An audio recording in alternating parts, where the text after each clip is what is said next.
We are from Ottawa, and we have been very involved with the Heart and Stroke Association because my son at 5 years old was diagnosed with a congenital heart condition, and it was a long process in getting to that point of diagnosis. We were told very early on that he had a heart murmur, and nothing was done at that time. They just said it was a normal thing and that he would be fine. And at his first appointment with a new doctor, the doctor could detect a problem with a murmur from both the front and back of his heart, and they sent us directly to CHEO. And at the time it was when SARS was happening, so we were having some issues with where the surgeries would be taking place.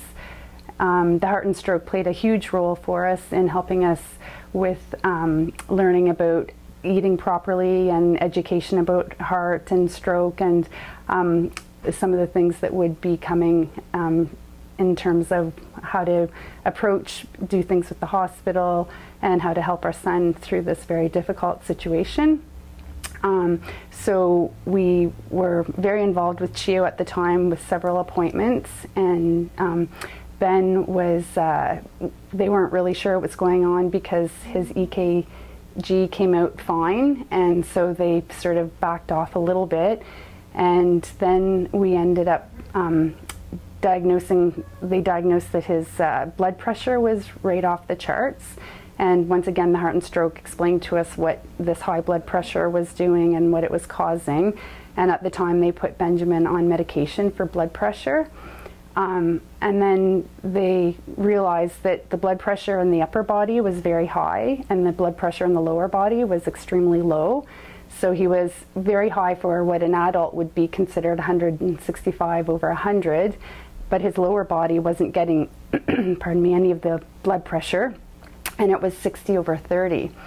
So at that time, they decided to an angioplasty, and the angioplasty took place on just before Christmas, and the result was that they discovered that there were many other problems with Ben's heart. So the angioplasty was not successful, and they at the time they had to get a research team and figure out what the next steps were, and they put him on an emergency list to get open heart surgery done. And they discovered that his aorta was too narrow, and that there was a blockage in his aorta, and because of the blockage, it had developed many collateral arteries in behind the heart, and the heart therefore wasn't pumping enough blood to the lower body, which was causing the lack of blood pressure to his lower body. So, sorry, I'm getting all So we went through Christmas, and the doctors called us on December the 23rd and had planned to do open heart surgery in January. And it was a few children that were on the list of emergency situations. So on January 16th, Benjamin went in for open heart surgery, and they had to take out the blockage and then slit his whole aorta arch and graft inert tissue to expand it to a normal size. And once again, the Heart and Stroke played a role for us because they were very supportive and they were very helpful in what the surgery would look like and what the recovery would look like.